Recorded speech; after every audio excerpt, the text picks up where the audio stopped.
The diner parking lot was nearly empty when I pulled in, which should have told me something. There were maybe 3 cars scattered across the lot, and the neon sign above the entrance buzzed with that particular kind of tired energy that only shows up after 10 at night. I had driven 35 minutes through light rain to drop off a birthday cake for my mother. A real one, from the bakery on Clement Street that she had loved since I was 9 years old, because she had texted me that morning to say the family dinner was off. Her message had been brief, the way her messages always are when she has already decided something. Dinner cancelled. Don't worry about coming. Just a quiet night at home. I had read it twice, sent back a simple okay, love you, and then spent the rest of my afternoon arranging to pick up the cake anyway, because some habits are harder to break than they should be. My name is Claire. I was 29 years old that April, and I was still, at that point in my life, the kind of person who drives across the city in the rain to bring cake to people who told her not to come. I noticed my brother's truck first.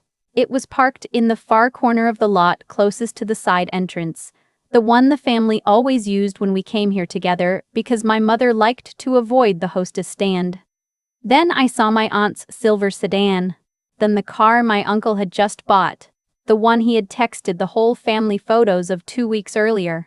I sat in my own car for a moment with the cake box on the passenger seat and the rain tapping on the roof, and I did the kind of arithmetic that your brain does when it already knows the answer and is simply taking its time admitting it. I got out anyway. I told myself I was going to walk in and surprise them and that it would be funny and warm and my mother would hug me and say she had been about to call. I carried the cake to the side entrance and pulled the door open, and the sound came through first. My family, all of them, loud and comfortable and mid-laugh, before I saw anything. My brother Marcus's voice was the one I recognized, carrying over the others the way it always does when he thinks he is being charming. And then, my mother's laugh, full and real, the one she saves for when she is genuinely happy, not performing happiness. I stepped into the short hallway that leads to the back dining room and stopped just before the turn where they would have been able to see me. The words arrived the way those things do, not all at once, but in the order that does the most damage. My aunt was speaking, her voice warmed by what sounded like at least 1 glass of wine, and she was saying that it was so good to finally do this without the tension. My brother agreed immediately, the way he always does when he senses he is supposed to. And then my mother said, in the same easy tone she uses to comment on the weather, that Claire just makes everything so heavy. You know how she is. Always watching. Always analyzing. It's exhausting, honestly. The table laughed.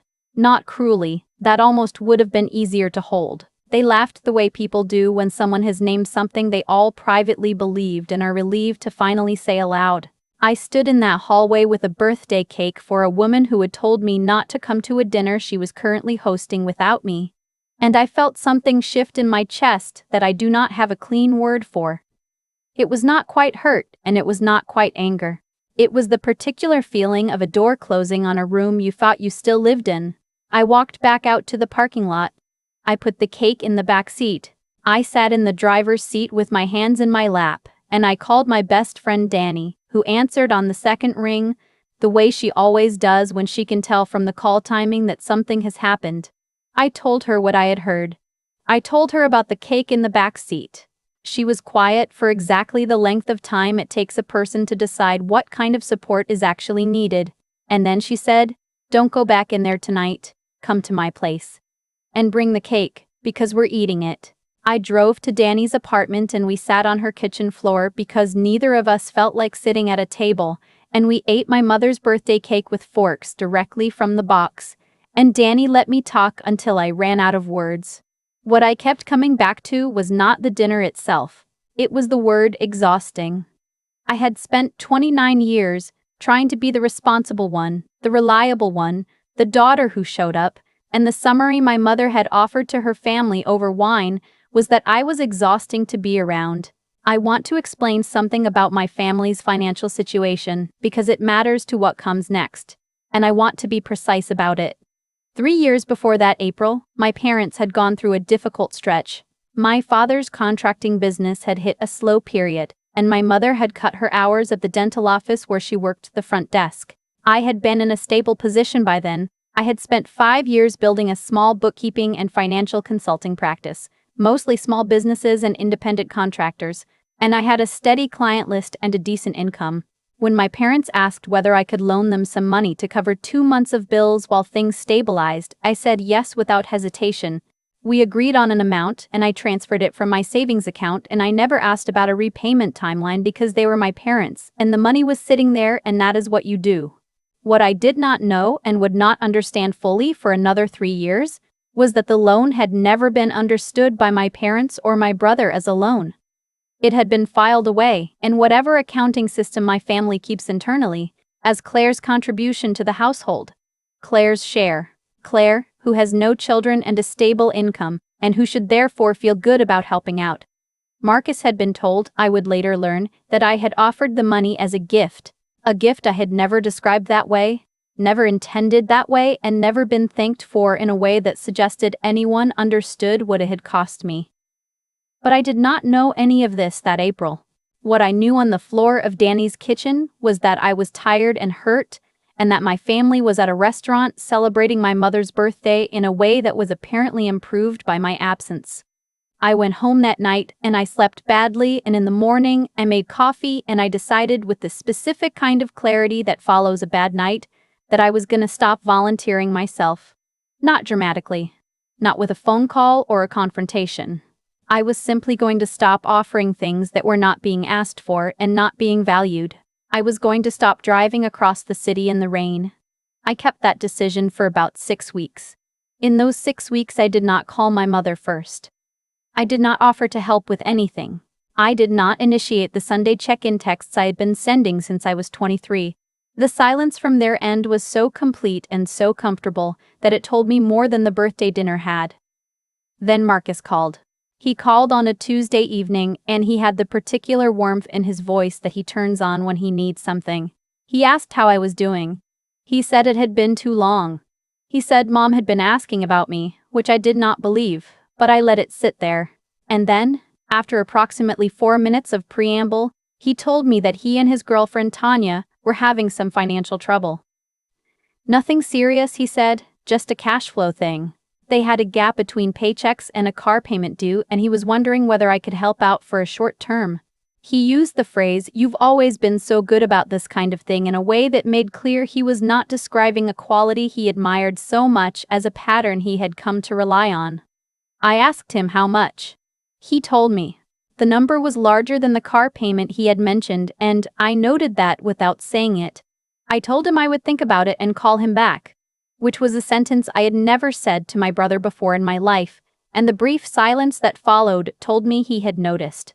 I called Danny instead. I told her about the call, and she listened, and then she said something that I have thought about many times since. She said, "Claire, when did your family start calling you only when they need something?" I started to answer, and then I stopped because I was trying to identify the last time one of them had called simply to talk, simply to ask about my life, simply because they wanted to hear my voice. I could not find a recent example. That was the week I started paying attention in a different way. I am a bookkeeper by profession. I am precise about records by nature and by training. I went back through 3 years of my own financial history, my bank statements, my transfer records, the notes I keep in a spreadsheet for every significant transaction, and I built a clear picture of everything that had moved from my accounts toward my family. The original loan.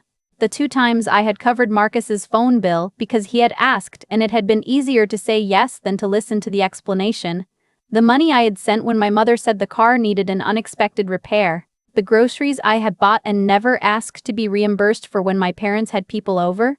And my mother had mentioned, casually, that she hadn't had time to shop. The total was not a small number. It was the kind of number that looked different on a spreadsheet than it had felt in the individual moments.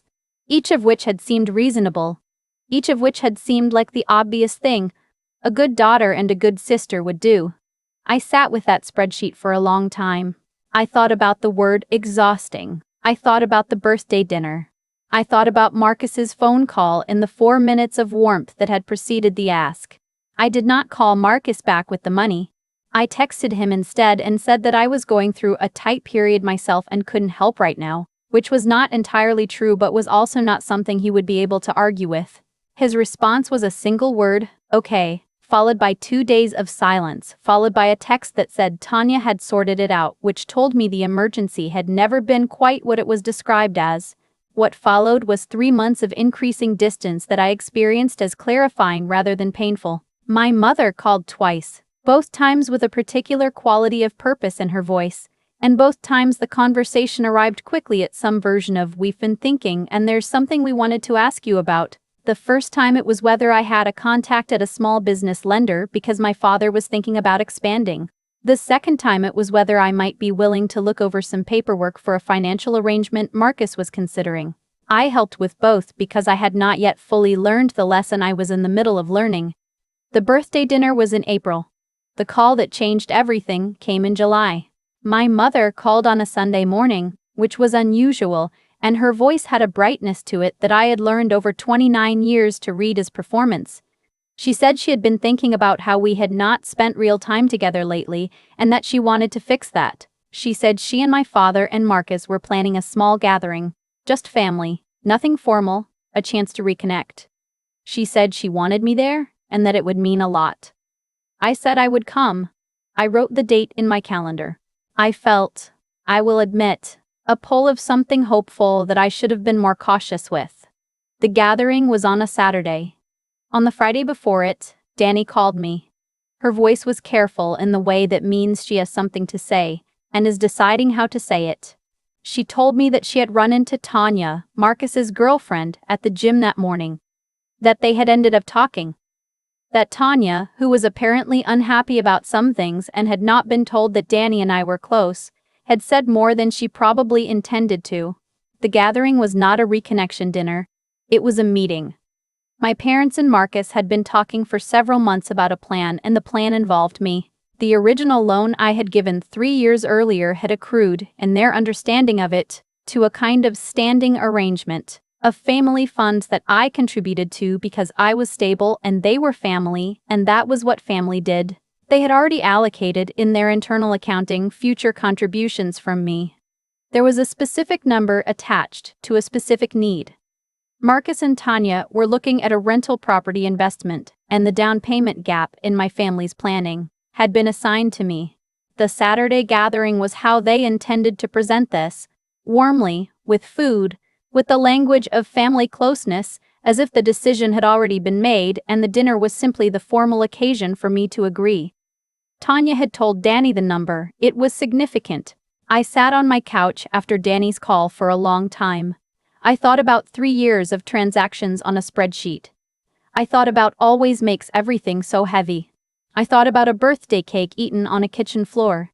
I called Danny back and I told her what I wanted to do. She said she would help with anything I needed. She also said very gently that whatever I decided I should do it in a way I could live with afterward, and that has always been the best kind of advice. I went to the Saturday gathering. I brought nothing, which was the first time in my adult life I had arrived at a family event without something in my hands. My mother hugged me at the door with the particular warmth of someone who believes things are going according to plan. My father shook my hand. Marcus was in the kitchen and he came out and told me I looked great and offered me a drink. We sat down. The food was good. For the first 40 minutes it was genuinely warm in the way that family can be when it is also performing. And I let myself exist inside it without giving anything away, because I had spent 3 years giving things away and had decided to stop. After dinner, when we had moved to the living room and the conversation had settled into the register that precedes something significant, my mother looked at my father and my father nodded, and Marcus leaned forward with his hands together. My father spoke first. He talked about family. He talked about what it means to support the people you love. He talked about a specific opportunity that Marcus and Tanya had found, a rental property, a good neighborhood, a chance to build something together. He used the phrase, all of us, several times. He said that the one piece that needed to come together was the down payment, and that he and my mother had been thinking about how the family could make that work, and that they had been hoping I might be willing to step in the way I always had. He named the number. I let it sit for a moment. I looked at my father and then at my mother and then at Marcus. They were all watching me with the particular expression of people who believe the outcome is already settled. I told them I had something I wanted to share first. I had brought my laptop. I opened it on the coffee table and I turned it so they could see the screen.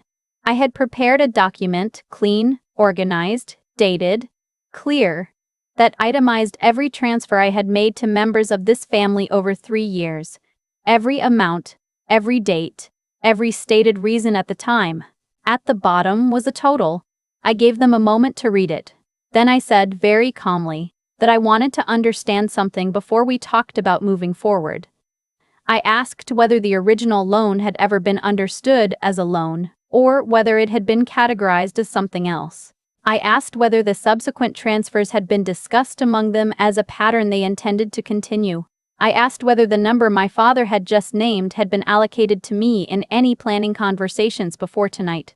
The silence was complete and specific. My mother spoke first.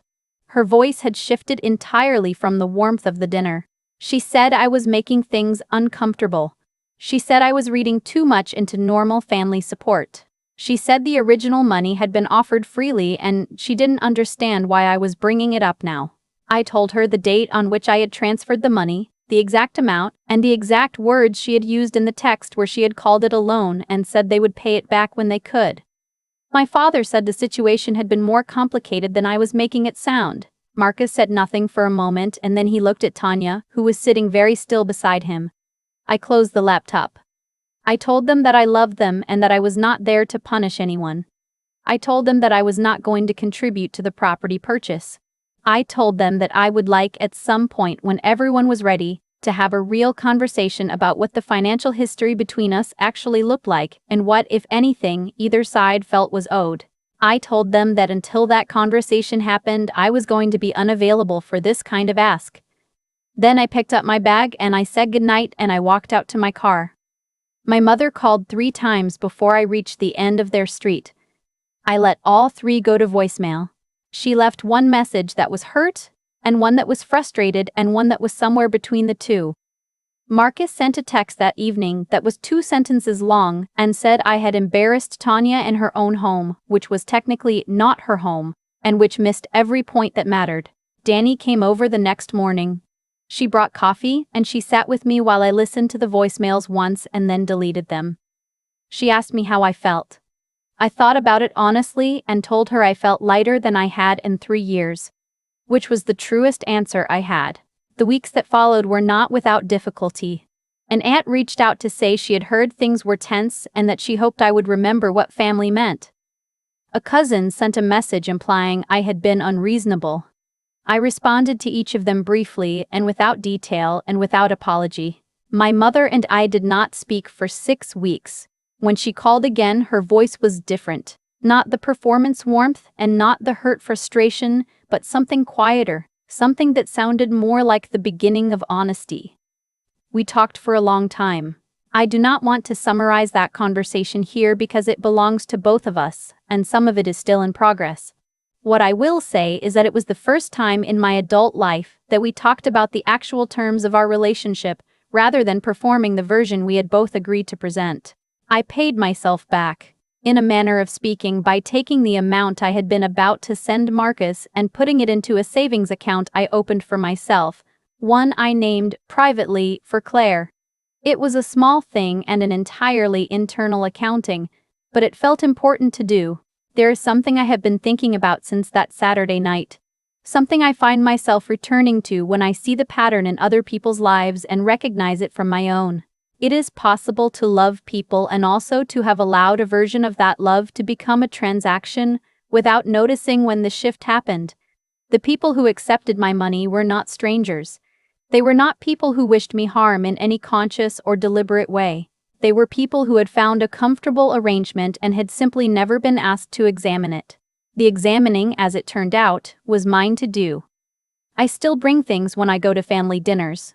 Old habits are genuinely hard to break, and I do not think there is anything wrong with generosity in itself. But I bring things I chose freely, for reasons I can name clearly, in amounts that do not require me to sit on someone's kitchen floor afterward and recalculate what I am worth to the people who are supposed to know me best. That is a different kind of giving.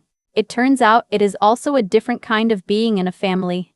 If you have ever looked at your own history, the money, the time, the favors, the showing up, and asked honestly what was expected versus what was offered, and whether the people receiving it could name the difference, I think you already know what question I am really asking.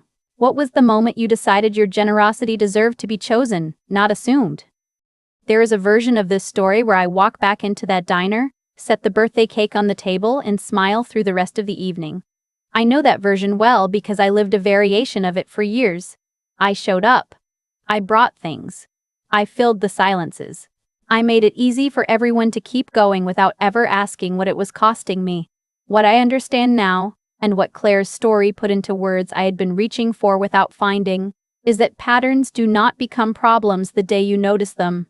They become problems the day they started, which is usually long before you were paying attention. Every time I transferred money without naming it clearly, every time I arrived with something in my hands at the door of people who had stopped wondering whether I was okay, I was teaching a lesson I did not intend to teach. I was teaching that my resources were available, and my silence was consent. The thing about generosity is that it has a twin that looks exactly like it from the outside. One comes from a full place and moves outward freely. The other comes from a fear of being seen as selfish, a fear of the conversation that follows if you say no, a fear of what happens to your place in the family if you stop being useful. I spent a long time confusing the two. The spreadsheet was the moment they separated. What Claire did that Saturday night required something I want to name precisely because I think it is often mislabeled. It is not coldness, it is not selfishness. It is the decision to apply the same clarity to your own life that you would apply to anything else you take seriously. Claire is a bookkeeper. She understands that every transaction has two sides, and that an arrangement only works when both sides understand the terms. What she did when she opened that laptop was ask her family to have the same conversation about their relationship that any honest ledger eventually demands. The courage in that is not the dramatic kind. It is quieter and harder. It is sitting in a room full of people who love you in the way that is also sometimes a way of using you, and choosing not to perform the version of yourself that makes the evening run smoothly. It is saying with complete composure that you have been paying attention and that you would like everyone present to know it. What followed for Claire was not resolution in the tidy sense. Her mother needed time, her brother needed distance. The relationship is still in progress, which is the most honest thing that can be said about any family that has decided to stop performing and start talking. But the weight she described after walking out to her car, that specific lightness, is the feeling of a person who has finally stopped subsidizing a story that was never really hers to carry. If there is one thing I keep returning to, it is this. The people who take from you without naming it are almost never doing it out of malice. They are doing it because no one has ever handed them a clear accounting and asked them to look at it honestly. That accounting, uncomfortable as it is often the most caring thing you can offer. Not because it punishes anyone, but because it makes a real relationship possible in a way that the performance never could. Claire brought a birthday cake to a woman who told her not to come. Then she stopped. That is where the real story began.